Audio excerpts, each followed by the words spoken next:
Yo, this is your favorite friendly neighborhood Toronto, and today we're going to delve a bit more into the controversy surrounding Spider-Man being an exclusive character on PlayStation and Marvel's Avengers, and why entitlement is getting confused for anti-consumerism. So before I get into all of that, please, if you haven't yet, hit the like button, share, and subscribe to help the channel out.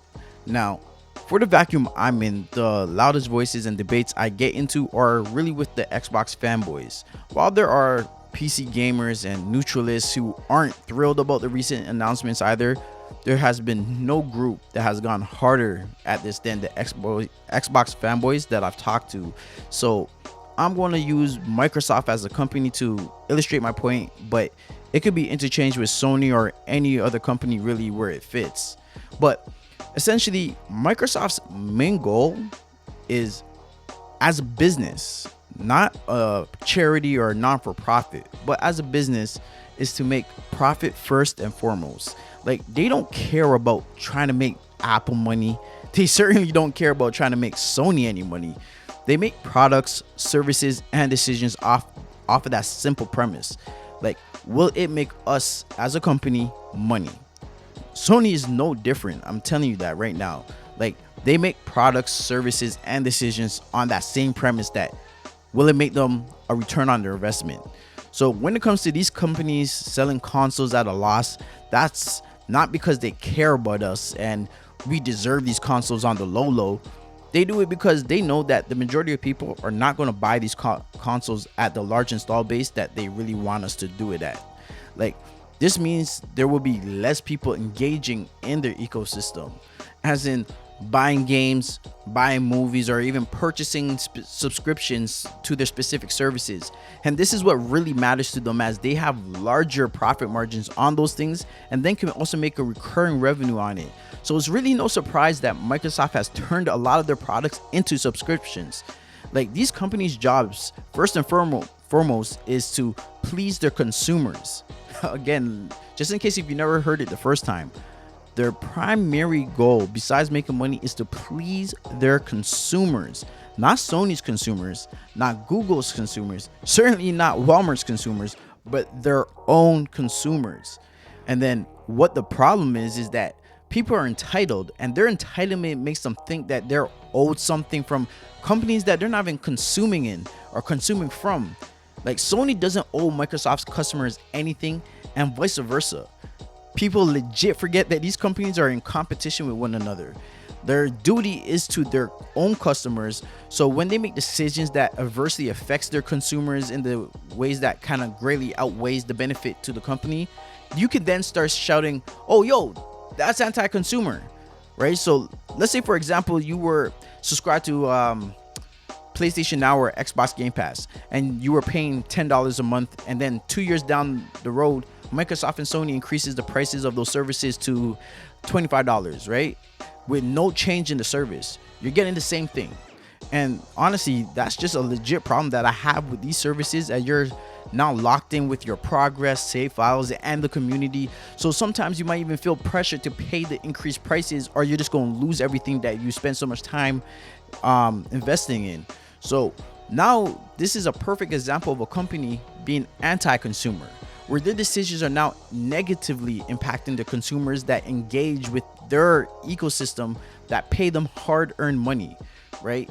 Everything else that I've been hearing lately is simply just people acting entitled, as if they're, again, somehow owed Spider-Man.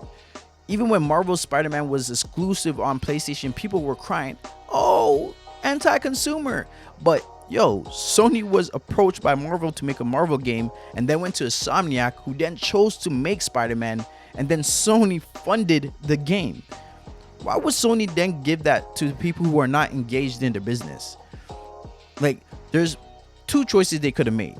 They could have made the game multi-platform and earn money from the software sales, and then give a share to the direct competitor in Microsoft, or they could then make the game exclusive, giving people an incentive to purchase the game or purchase the hardware so they could play the game to join the ecosystem, and then potentially make even more money from the other games and services that those customers can potentially make in that ecosystem.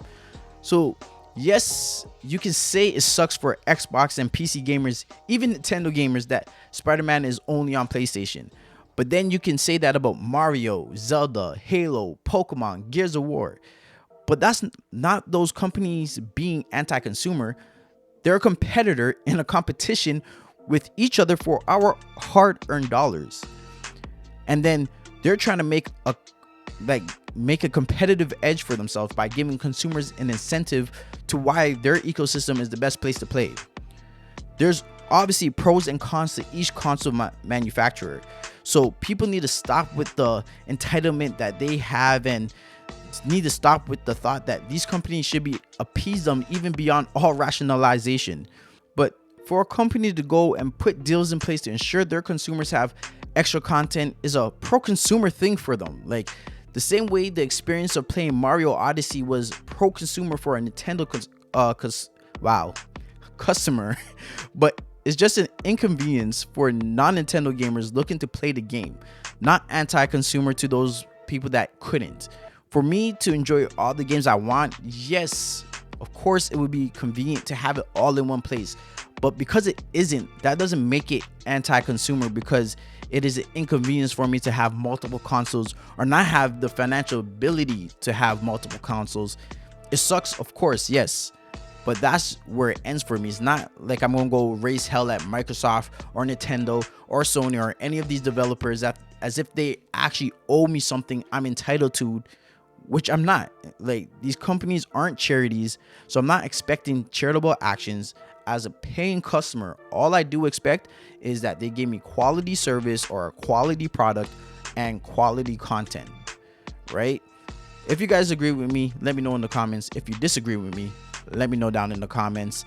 I also wanted to let the disclosure go, like, yes, I do primarily play on PlayStation.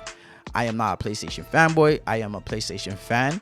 I play on Xbox whenever I get the chance to. And I'm a guy that's saying, like, yo, Microsoft puts the fire to Sony to be better.